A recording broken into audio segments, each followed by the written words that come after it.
Hello viewers, welcome back to my channel. இப்போ என்ன பார்க்க போகிறோம்னா, பொதுவாக வெயில் காலத்தில் தான் மாம்பழம் சக்கப்பழம்லாம் நிறையவே கிடைக்கும். பலாப்பழ சீசனில் பலாப்பழம் சாப்பிட்றது ரொம்பவே நல்லது. அந்த சக்கை வரட்டின்னு செஞ்சு ப்ரிசர்வ் பண்ணியும் வச்சுக்கலாம். ஃப்ரிட்ஜில் வச்சு 1.5 வருஷம் வரைக்கும் கூட வச்சுக்கலாம். ரொம்ப நல்லாயிருக்கும்.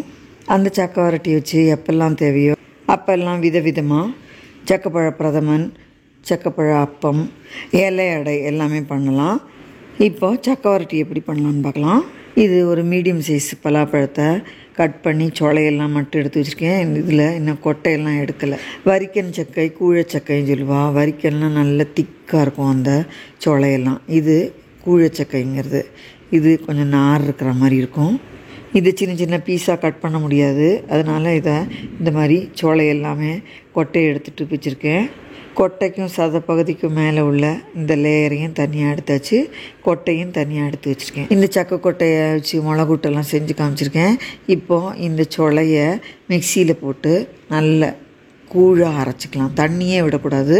தண்ணி விடாமல் பேஸ்ட்டாக அரைச்சி எடுத்துகிட்டு வந்துட்டு, சோளை பீஸாக இல்லாமல் தண்ணி விடாமலே நல்ல பல்ஸ் மோடில் விட்டு அரைக்கும்போது நல்ல பேஸ்ட் ஆயாச்சு. இதை ஒரு பேனில் சேர்த்துக்கிறேன்.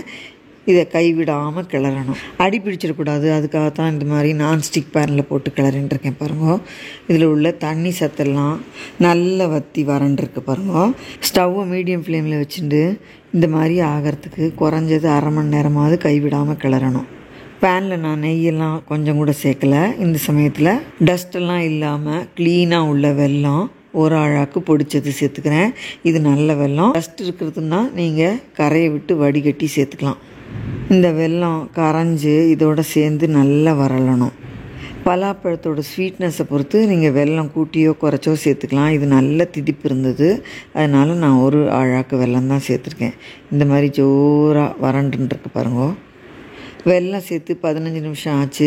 இந்த மாதிரி கைவிடாமல் கிளறின்ட்டுருக்கேன். இப்போது கிளறும் போதே தெரியும், கொஞ்சம் திக்காக இருக்கும், கெட்டி பெட்டுண்டு வரும். அப்போ தான் இது ரெடி ஆகிடுதுன்னு அர்த்தம். இப்போது இதை பதம் பார்க்கலாம். கையில் எடுத்து உருட்டி பார்க்கணும். அப்போது இது கொஞ்சம் கூட ஒட்டாமல் வந்துருக்கு பாருங்க. இதுதான் கரெக்டான பதம். கையில் ஒட்டாமல் உருண்டுண்டு வர்ற பதம் வந்தால் தான் இது நன்னா வரண்டிருக்கு. இந்த மாதிரி வரட்டி எடுத்தால் தான் லைஃப் இருக்கும் இதுக்கு. இப்போ நம்ம சக்கை வரட்டி ரெடி. இதை நல்ல ஒட்டாமல் எடுத்து வேறொரு பாக்ஸில் போட்டுட்டேன். பாருங்கள், பேனோடையே வச்சுருந்தா ரொம்பவே இறுகிடும். அதனால் உடனேவே வேறு ஒரு பாத்திரத்துக்கு ட்ரான்ஸ்ஃபர் பண்ணிடணும். பாருங்கள், ட்ரான்ஸ்ஃபர் பண்ணி இதில் லேஸ் சூடு இருக்குது. அப்போ கூட கையால் தொட்டு காமிச்சேன் இல்லையா, ஒட்டவே இல்லை. இப்படி இருந்ததுன்னா 1.5 வருஷம் ஆனாலும் கெட்டே போகாது. ஃப்ரிட்ஜில் வச்சு யூஸ் பண்ணிக்கலாம். அப்படியே சாப்பிட்றதுக்கும் சூப்பராக இருக்கும்.